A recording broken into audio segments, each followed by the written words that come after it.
warahmatullahi wabarakatuh. Kembali lagi dengan saya Puan Aulia Maharani dari Divisi Berita dan Penyiaran. Jadi di video kali ini kita mendatangkan salah satu rekan saya yaitu Bang Evan dari Kepala Bidang Kaderisasi. Nah, Bang Evan ini selain Kepala Bidang Kaderisasi juga merupakan Ketua Panitia dari Kemah Sastra Bersama dan PMO ya Bang ya. Oke, jadi boleh nggak Abang jelasin dulu tentang PMO ini sama Kemah Sastra Bersama ini Bang? Ya, terima kasih ya untuk Mbak Puan sudah bertanya.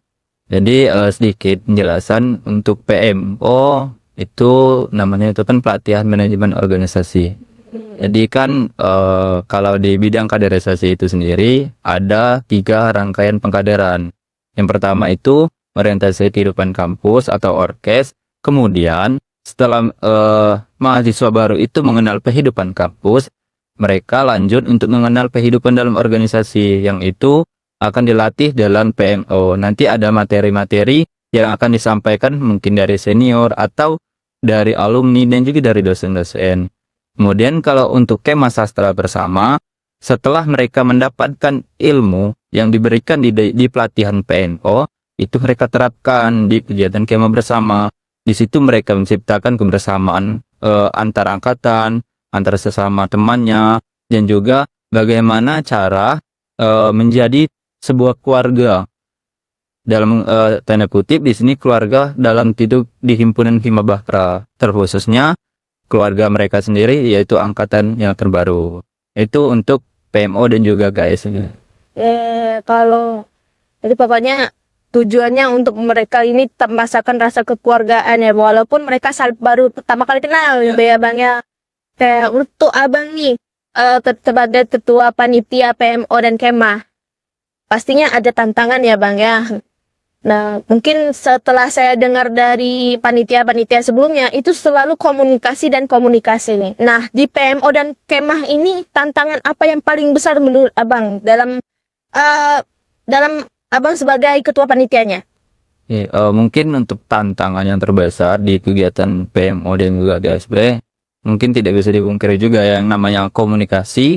Itu pasti dalam setiap kegiatan pasti ada yang namanya miskomunikasi, pasti ada yang kurang nyambung lah, salah paham, dan banyak-banyak konflik sedikit.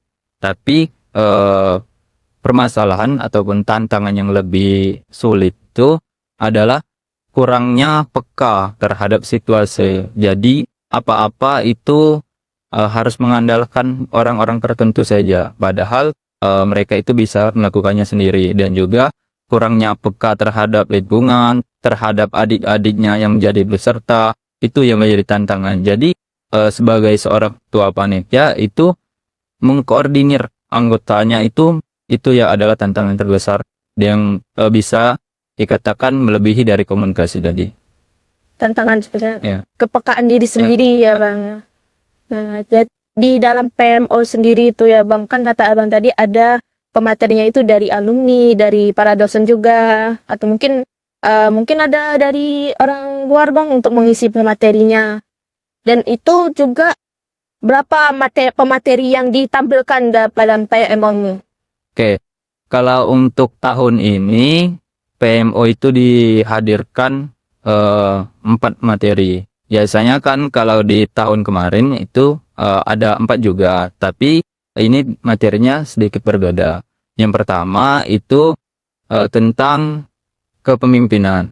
Jadi bagaimana adik-adik atau peserta ini dilatih menjadi seorang pemimpin, terkhususnya menjadi pemimpin di Hima Bahra nantinya. Kemudian yang kedua itu ada yang namanya manajemen event.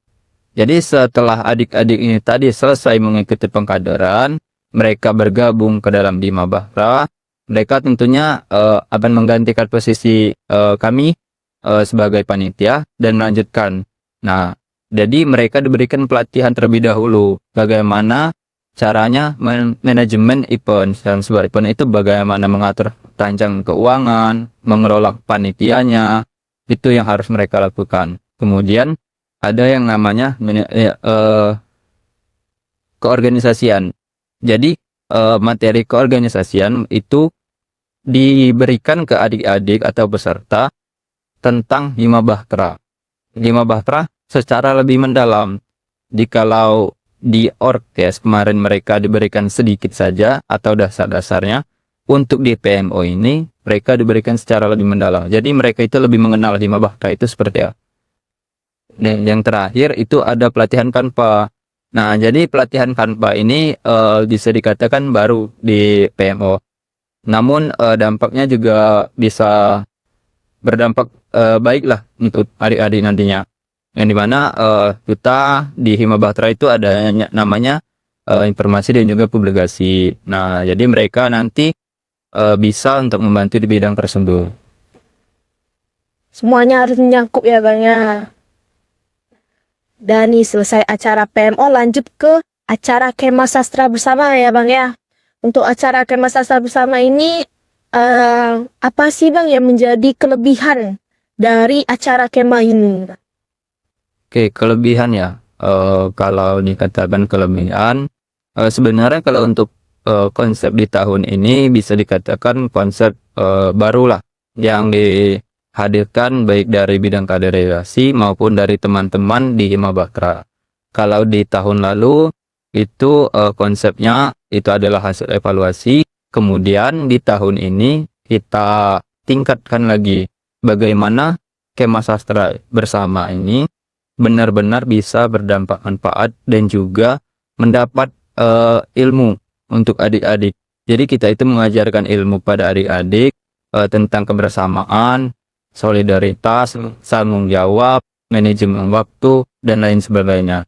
Jadi setelah mereka melewati itu dan membersamai itu, kita nantinya akan seru-seruan juga nantinya supaya dari hasil yang mereka kerjakan, mereka juga menerima hasil yang lebih baik atau yang memuaskan.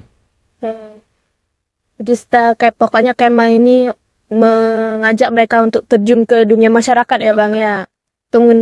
Dalam dunia masyarakat ini bagaimana mereka menampilkan karya-karya mereka juga, bagaimana cara mereka bersosialisasi lah ya Bang ya. Nah ini Bang, jadi setelah tantangan tersebut dari hal yang menjadi hal yang tantangan lah bagi Abang, yang paling menantang dalam proses atau pelaksanaan kemah ini apa Bang? Yang ada beberapa hal yang sebenarnya perlu diperhatikan sebagai tantangan. Mungkin bisa dijadikan bahan evaluasi juga untuk adik-adik yang melanjutkan kemah di tahun depan. Yang pertama itu perizinan.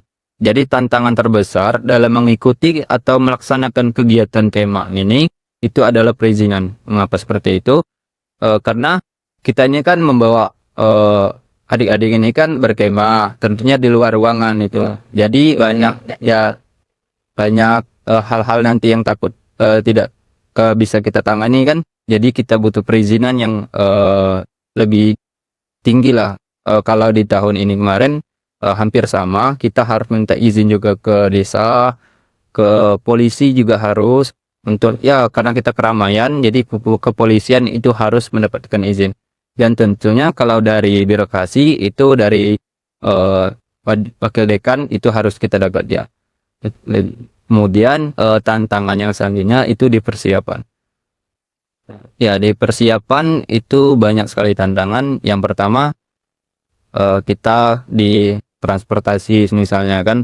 Jadi nanti jikalau adik-adik nanti selanjutnya mempersiapkan kemah itu benar-benar dari transportasi, perlengkapan, keamanan, dan juga memilih waktu yang tepat. Jangan memilih waktu memang kita tidak tahu cuaca, ini berhubungannya cuaca. Kalau cuacanya lagi musim hujan, sebaiknya kita ganti di waktu yang lain saja. Itu tantangan terbesar. Kemudian ada satu lagi tantangan terbesar itu bagaimana cara kita untuk tetap membersamai adik-adik. Baik dari panitia itu merasakan capek, adik-adik juga merasakan capek, tapi kita tetap mendapatkan keseruan yang bersama. Pokoknya harus bersama ya Bang ya, sama.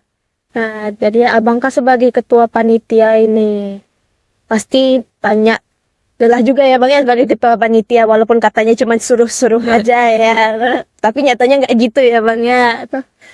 Oke, dari setelah acara ini Bang, bagaimana respon para peserta setelah acara kemah ini Bang? Respon dari peserta, alhamdulillahnya untuk di tahun ini respon dari peserta tentunya adik-adik dan juga dari panitia juga sangat mendukung dan mengapresiasi hasil dari yang dilaksanakan oleh panitia, kakak-kakak panitianya. Mereka bahkan ada yang sampai mengatakan, "Kak, apakah bisa mengikuti kemah lagi di tahun depan?" Ya, saking serunya tuh mereka ingin mengikuti kemah itu lagi. Tapi mereka bisa, tapi menggantikan posisi kami menjadi panitia. Nggak ada. Tuh, para peserta yang nggak bisa hadir ya, jadi panitia seru loh, seru banget ya Bang ya. Ya.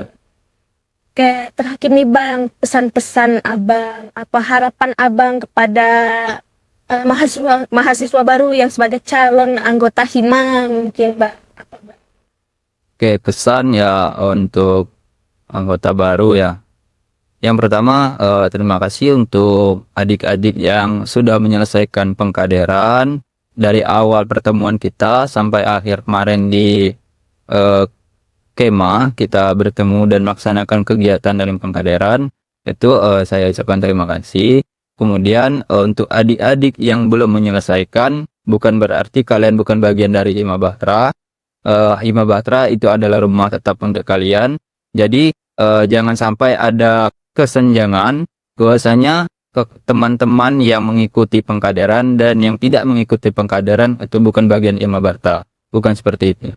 Hima Bahtera itu tetap Hima Bahtera. Jadi jikalau nanti teman-teman itu membutuhkan Hima Bahtera ataupun ingin bergabung juga ke Hima Bahtera, itu silakan datang saja. Dan jangan lupa main ke Sekrek untuk Ubayang. Pokoknya mau anggota maupun bukan himpunan Bahtera ya Bang ya. Pokoknya kita dalam satu perahu yang sangat besar untuk mengarungi dunia ya Bang ya. Oke, terima kasih Bang Evan sudah menjawab pertanyaan. Jadi teman-teman silahkan hadir atau main ke Sekre ya teman-teman sekalian. Oke, setelah selesai podcast kita pada hari ini, saya Puan Aulia Maharani meminta maaf jika ada salah kata. Kepada Abang Evan saya juga minta maaf ya Bang ya. Oke, saya akhiri. Wassalamualaikum warahmatullahi wabarakatuh. Bahtera Jaya.